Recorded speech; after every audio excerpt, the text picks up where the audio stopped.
Build succeeded.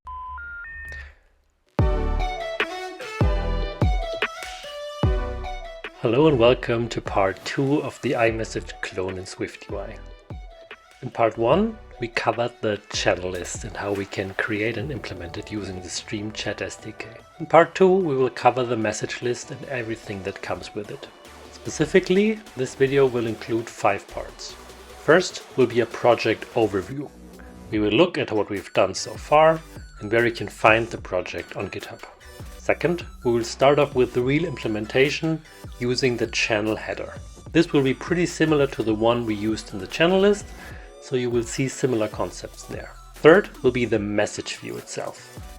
Here we will include the blue chat bubbles that iMessage is known for. Fourth will be the message composer. Here we will learn how to compose text and send it to the chat. Lastly, we will use custom attachments and see how we can replace the default views there, in our example, links. We don't want to waste any time, so let's get started. Here we can see the repo and I'll include the GitHub link in the description. Let's switch over to Xcode to see what we have so far. The first part consisted of implementing the channel list, and I've reordered the project to just be a little bit more clear about that. We have our Stream Chat relevant classes and files, like the app delegate and the iMessage view factory. We also have the channel list with the view model and the view folders together with all the relevant code here. So everything is just a little bit more structured. This is a good starting place for us to continue with the message list now. We will do just one more thing now. The view factory is a file that can get large over time. To separate out the concerns, we can create a new file here, which will be a Swift file, and call it iMessage view factory channel list. Here we can now extend the iMessage view factory, and we can put the code that we have here, aside from the chat client, in the new file. Just cut it and move it over. We can build. We will need to do the imports.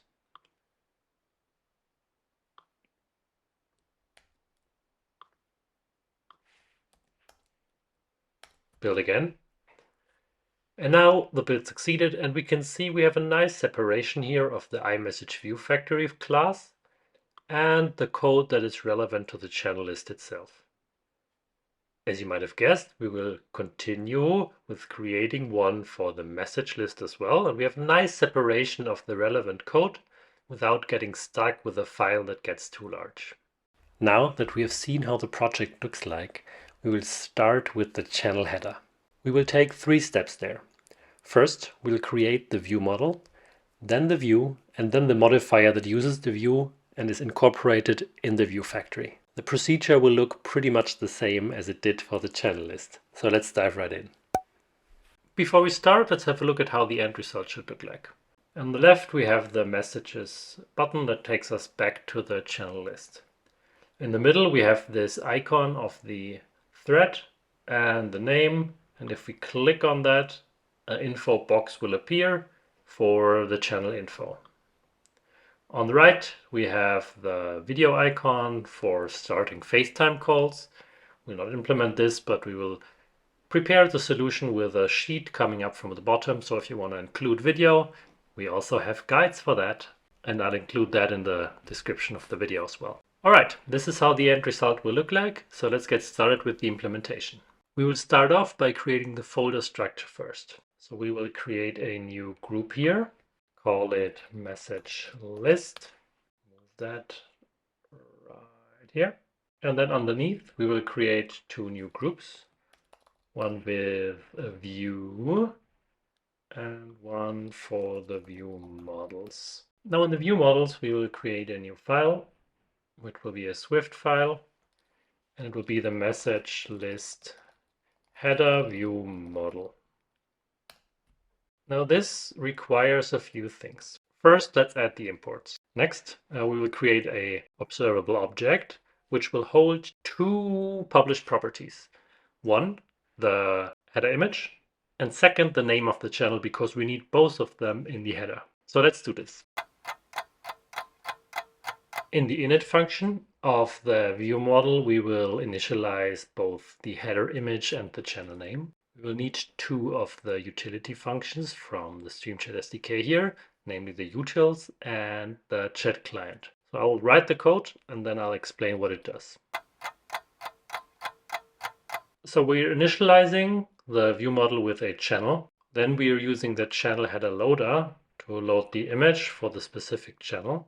And for the name, we use the channel namer in the utils to get the name for the current channel, which requires the current user ID. And if that's not present, we just had an empty string. Once these optionals are nil, we will handle that in the view code itself. If we build, everything is still succeeding. So let's start with the view implementation now. So let's create a new group here so we keep everything well structured and call this header. Inside, we will create a new SwiftUI view and call it message list header. Okay, we can close the preview with Command Option Enter, and we will change this over to be a toolbar content. And we'll get rid of the preview because we don't need it here. Okay, let's first think about what we want to have as arguments here. And this will be return some toolbar content. We need three things here. First will be the view model, and then we need two bindings of booleans of sheets we can show, one for the info screen and second one for the video call sheet that will pop up. So I'll add that quickly. Awesome. Now that we have this, we can start off with our toolbar items. We'll start off with the one in the middle, which is the icon of the channel and the name of the channel. So naturally, you can already think that this is a VStack. I will write the code and then we'll go through it together.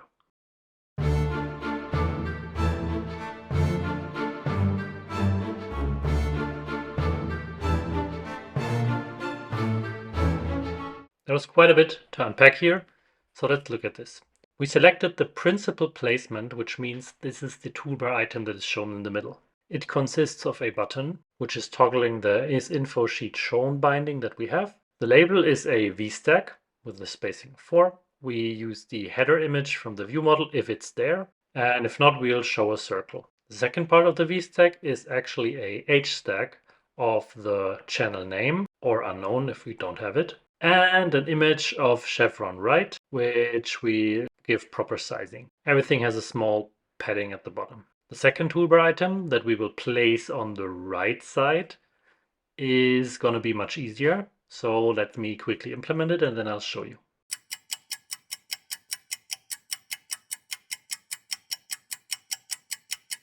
We place it at the navigation bar trailing side, which is on left to right layouts, the right side. And we will toggle the isVideo sheet shown binding that we receive and simply give it the image of video. Next up will be the modifier. And if you're unsure about that principle, then head back to the first part of the iMessage clone where we explain the same concept for the channel list. So we'll create a new file here and call it will be a SwiftUI view, and we call it message list header modifier. Let's add the imports for StreamChat and StreamChat SwiftUI first. Then let's modify the code. This will be of type chat channel header view modifier, and it will return a body with a content of content, and we'll remove the preview, and everything looks fine now. It doesn't look fine because we have to switch that over to a func and change the return type here. There's one more error, and let's have a look at what it says. The type message list header modifier does not conform to the protocol yet. Do you want to add the protocol stubs? Of course I do. Okay, I was missing the channel here. Luckily, autocomplete was able to help me with the StreamChat SDK functionality here. So just as a quick reminder, we will attach the view we just created here in the modifier as a toolbar item. So here is the place we need to initialize the bindings to show the info sheet as well as the video view. So let's first create the state variables for that. Awesome. Next, let's attach the view to the content with the toolbar. And we can now say we want the message list header here. And we have everything we need now. So let's start off with the view model. We will create a new one and have the channel ready for it. We have the info sheet shown, info screen shown, and we have the video screen shown. But currently this doesn't do anything. So we still need to attach the sheets. Here we can use the sheet modifier, and we can use the is presented to say info screen shown. And if we want to show something there, StreamChat SDK has a very nice info view. So the chat channel info view that we can use, and we need to simply initialize it with the channel that we have available. We don't need to do anything else here. So let's also create a sheet for the video. And here we simply say text video not implemented yet. If you're interested in how to implement video, we have some nice guides over at getstream.io, and I'll include the links in the description, for adding video with the 100 milliseconds SDK, as well as the Agora video SDK. So if you're interested in that, please check them out. The last part of the implementation is telling our view factory which view to use for the channel header. So let's do that. In the stream chat, we will create a new file called iMessage view factory message list. We will add the imports to the stream chat as well as the stream chat SwiftUI SDK and create an extension of our iMessage view factory. The functionality we're looking for is called make channel header view modifier. We changed the return type to message list header modifier and return just that message list header modifier. And for the channel, we just use the channel. That's it. Let's have a look how this turns out in the app. Build succeeded. We can now see if we click here on test, we see our header here in place. The messages one is here. We have the icon as well as the text here with the SF symbol. We can click on it and the channel info will pop up. We can swipe down to dismiss it, and we have the video call option that we have not implemented yet, but we could, and we can close this as well and are finished with our header. Awesome. We're done with the channel header. Great job. Next up is the message view. This will again be 3 steps. First, we will create the view itself together with some previews to see how it will look in different sizes. Second, we will hook that up in the view factory. Third, we will remove the date and red indicators in the view factory to make it look more similar to iMessage. Let's get started. Before we start with the implementation, let's first have a look at how the end result should look like. We have the blue message bubbles for messages that were sent by the current user with this nice little tail here. And then for messages from other users, we have the gray one with the sneaky little tail down there. It will also group messages together when they were sent in one batch. So here we don't see the tail, but here it is. So it will look like this, and that's what we will build now.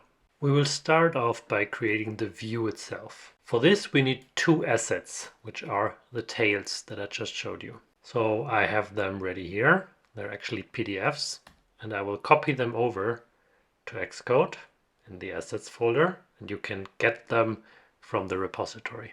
As you can see, we have the incoming tail as well as the outgoing tail. Next, we will create the view. Let's again create a group called message and add a new file, which is a SwiftUI view, and it will be the message view. Now we want to have some previews here to see what we're currently building. But for that, we will first need the parameters we have to hand to the view. So let's add those first. we will have the message, which will be of type string. Then we have to know if the message is by the current user. To know the color, we need to show the view in. And we need to know if it's the first message to see if we need to add the tail or not. Now that we have added these, we see in the preview that there are the parameters missing. I prepared a few previews and I'll paste them in now, and then we can have a look at them. I pasted them and I just noticed I made an error because isCurrentUser should of course be a Boolean. Let's continue the preview with the Command Option P command.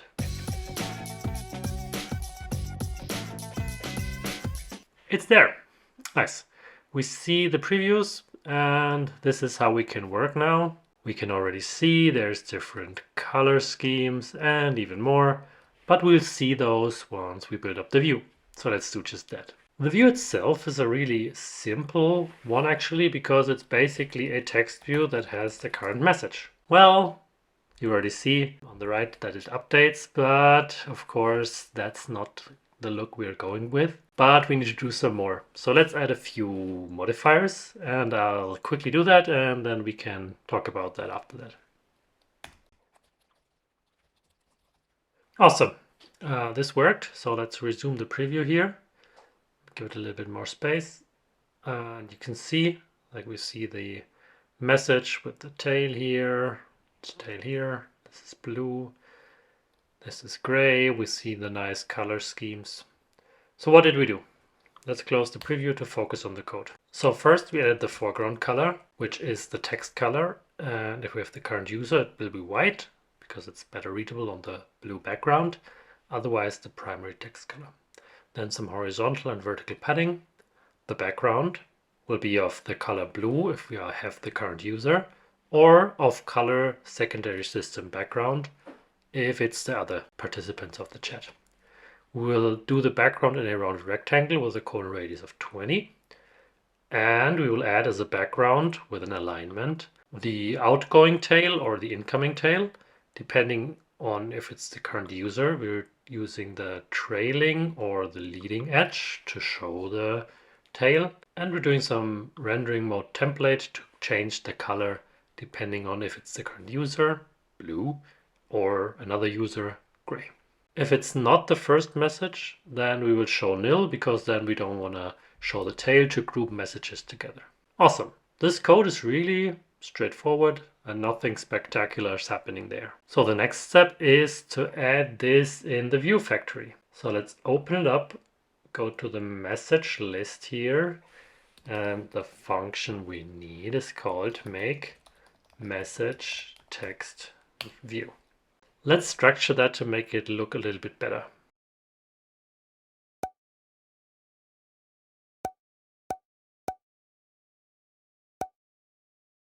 Nice. We have to change the return type to message view. And here we say guard let user ID equals chat client.current user ID. If we don't have that, then we can be sure that this is not the current user. And we say message.text, current user is not the case. And is first, we can say is first as the message we get. If we have the user ID, we will return the message view with the message.text, the user ID of message.author.id, and as first we'll just hand that in. And we're missing an import, so let's import SwiftUI as well. And if we build, it succeeds. So let's look at the end result, shall we? We can go to a chat and we can see the bubbles are now appearing, looking really good. Now one problem is that we still have these red indicators as well as the time code here, and we want to get rid of that. So let's do this next. Fortunately, this is really easy because the StreamChat SDK gives us methods to override for both of these functions. The first one is called make message date view. We will need to replace this with some view. And we could now create our own view that looks exactly like we wanted to. But in this case, it's even easier because we don't want to show anything here. So let's simply hand it an empty view. We can build and run to see that now we already got rid of the date indicator here. So let's do the same for the red indicator as well. And as you might have guessed, we have the functionality in the same way. So we can say make message red indicator view. We need to return some view here, do the empty view, and build and run again. And if we now have a look at it, we see there's no more red indicator here. The bubbles look nice, and we got rid of all the unnecessary things as well. Awesome. We have the iconic blue bubbles in our app now. Good job. Now, while we can show messages, we still can't send them properly. So next, we will tackle the message composer. In the StreamChat SDK, the message composer consists of three things. First, the leading composer, then the real composing view where text is added, and then the trailing composer. In our case, we will get rid of the trailing composer, and I will explain why. Change the leading composer, and then create a beautiful UI for the composing view. Let's get started. Before we start, let's first have a look at how the end result should look like. We have our composer view here. In the leading composer, we have the photo icon, which will open up the images picker. We can close this. We have the apps, which won't show anything because we don't have all the iMessage apps available. And then we have the composer that has the voicemail icon that we won't show for now. And the message composer, which we can type something in, and then the button will change to the send icon here, and we can send it. Let's start off by creating the leading composer view first. We want to keep our structure here, so let's go to view, create a new group, and call it composer. Here we can create a new file, which will be a SwiftUI view, and we can call it leading composer view. We will need the import of the StreamChat SwiftUI SDK. And the only argument that this view will receive will be a binding to something called a picker type state, which will be of type picker type state. So if we build this now, the preview will not appear. So let's do some magic, and I will snip my fingers, and then we will have some previews. All right, are you ready? All right, we have it ready, and we see a few of them aligned. And again, as we will build it more and more, we will see more details about them while we build it, which is a really cool feature of SwiftUI, I think. All right, let's get to the implementation. Again, I will start the implementation and we will then talk about what happened step by step. Let's get started.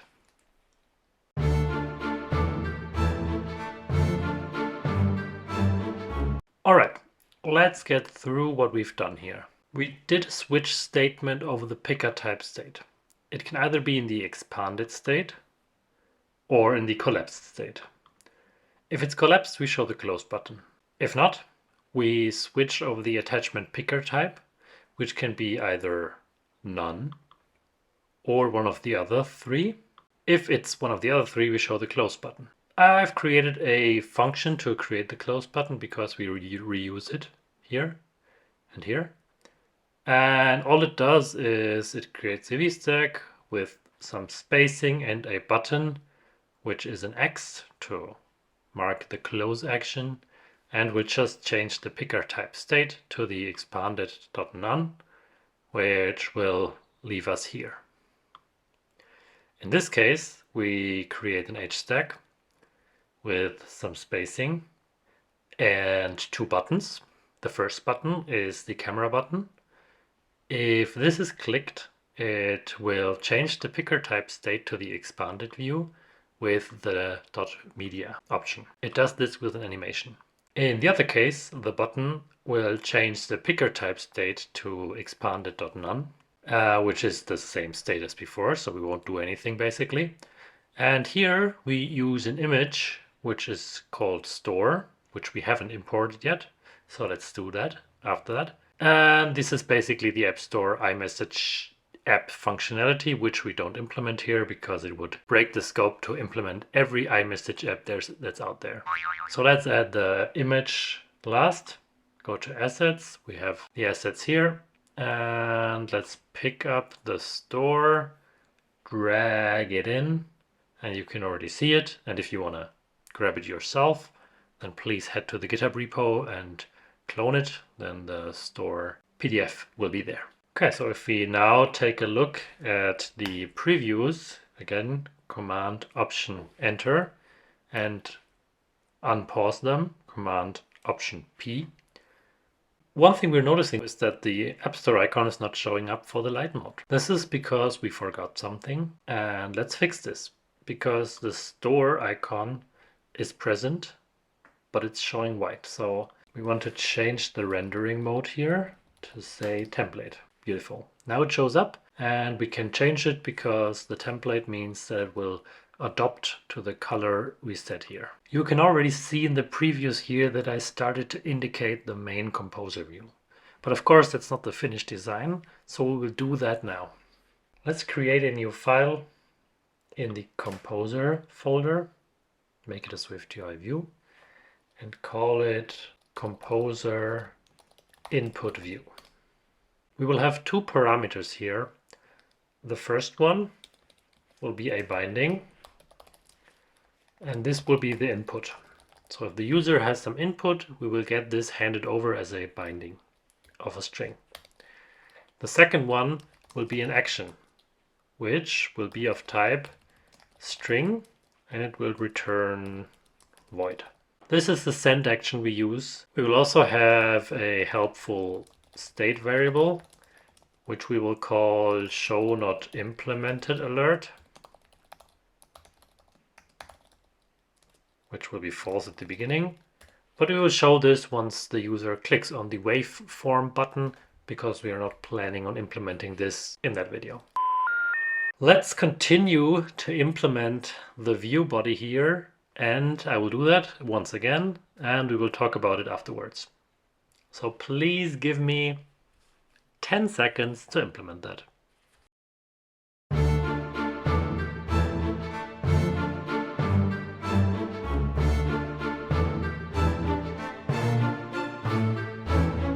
Okay, we're basically finished with the implementation. However, we're still seeing an error for the argument here.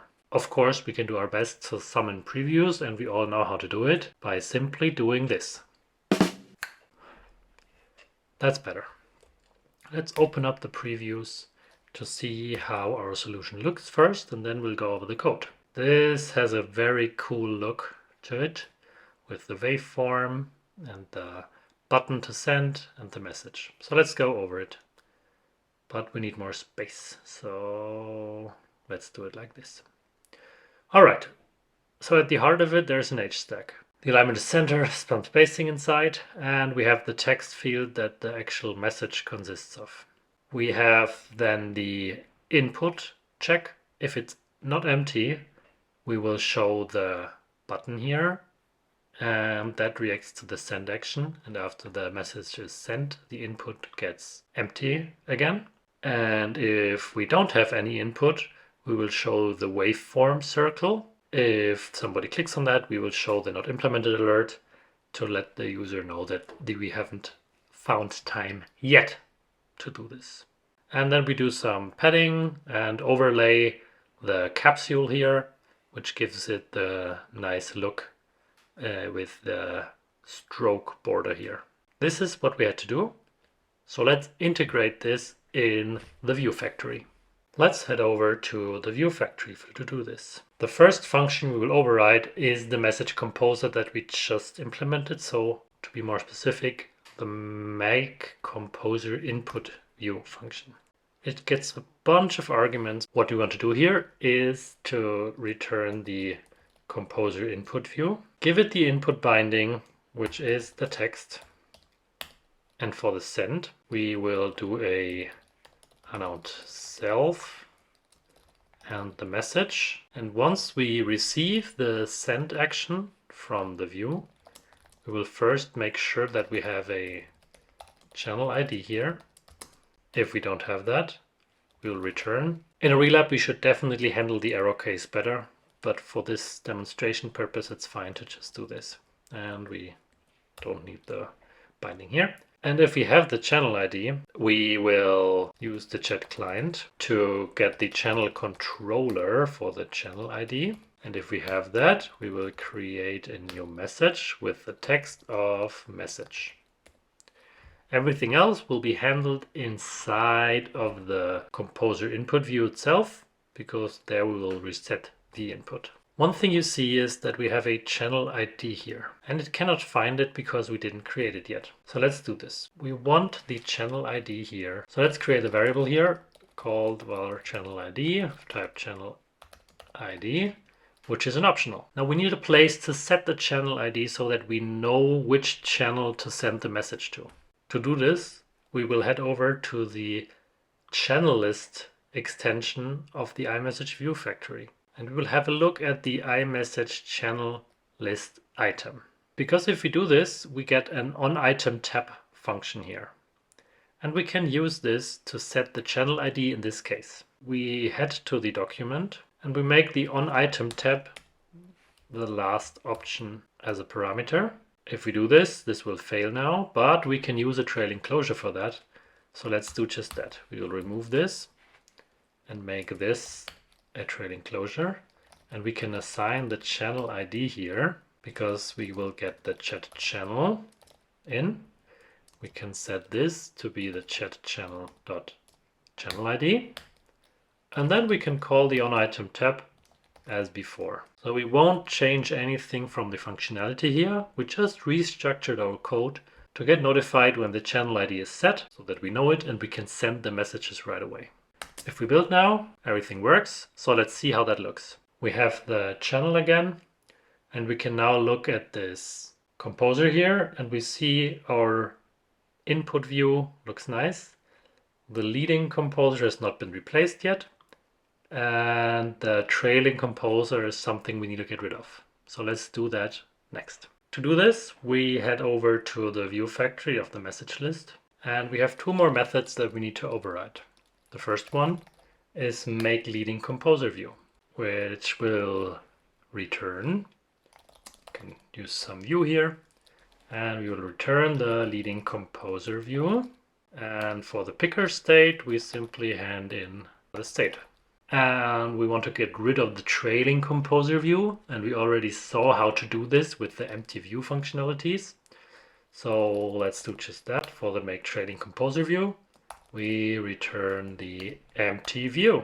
Let's quickly reformat this so that it looks better. And we need to make it return some view. And with that, we can build again and run the app. We have everything as we like. We can open the images here. And what happens is our app will crash. Why is that?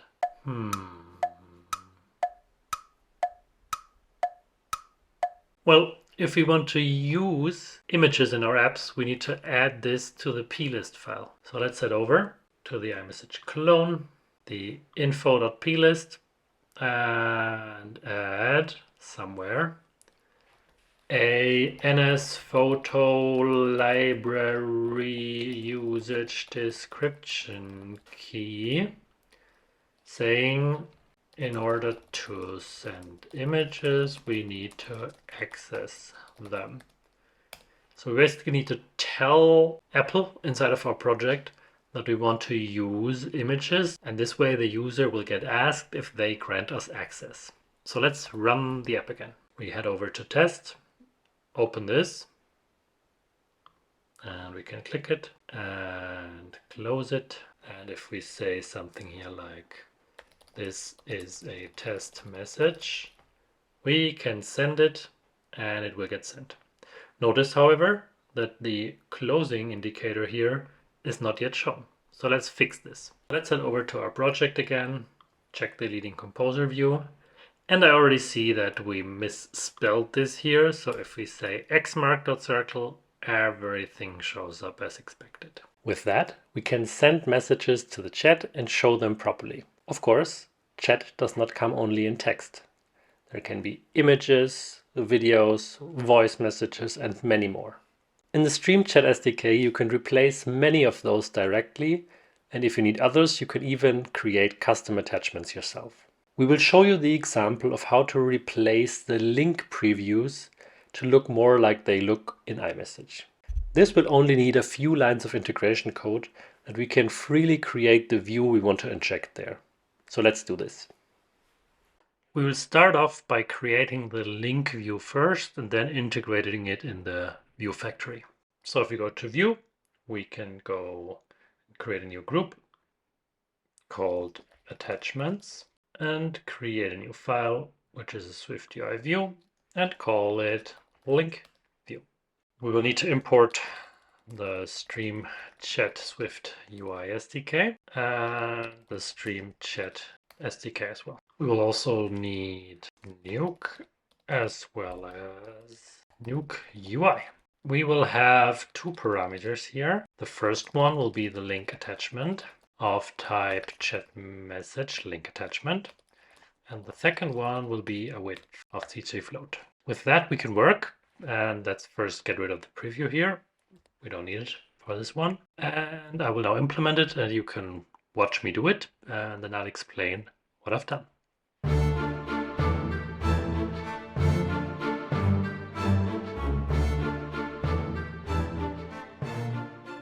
So we've injected the colors and the fonts. We have added a padding constant, and at the root of our view we have a vstack that contains the preview image if we have one. We're using the new library to load the image dynamically. And then we have a vstack of the title if it's present and the base URL if it's present. Then some more padding, and then we're clipping everything with a rounded rectangle after setting the background to a background color. The only thing that's missing is we need to add a on tap gesture because nothing will happen otherwise. Here we can use this handy UI application shared can open URL and use the original URL for that. And if it can open it, we have the open function to open the attachment, which will be the original URL.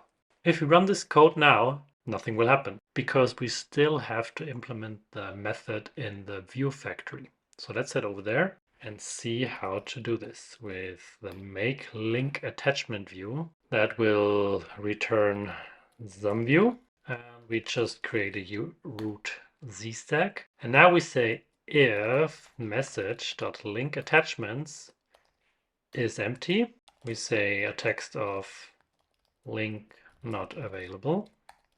Else we will say the link view. Link attachment will be message.linkAttachments. Take the first argument because if it's empty, we know there's at least one. And for width, we just say the available width. Let's build and run this. Now let's look at the test one. Here we see the link is rendered perfectly. It looks nice. It has the title at the top and the base URL here. And if we click on it, the repo loads and we can look at it and jump back to our app. This looks perfect. Great job. We're finished with the implementation. Give yourself a pat on the shoulder. While the end result does look a lot like iMessage, there's still a few things we didn't cover yet. For example, message reactions, threads, and other previews for attachments such as photos still looks different than the native iMessage app. Of course, we can't cover everything in this short time, so if you're interested in learning how to do that, then feel free to leave a comment or reach out to us. We're always happy to hear from you and help you. This is the end of the second part of the iMessage clone. We learned how to create a custom message list with custom views and many other modifications. In the third and final part, we will look at how to customize some attachments using custom message reactions and beautiful animations. Definitely like the video and subscribe to the channel to learn when that comes out. If you have any more questions, please leave them in the comments and we will react to them as soon as possible.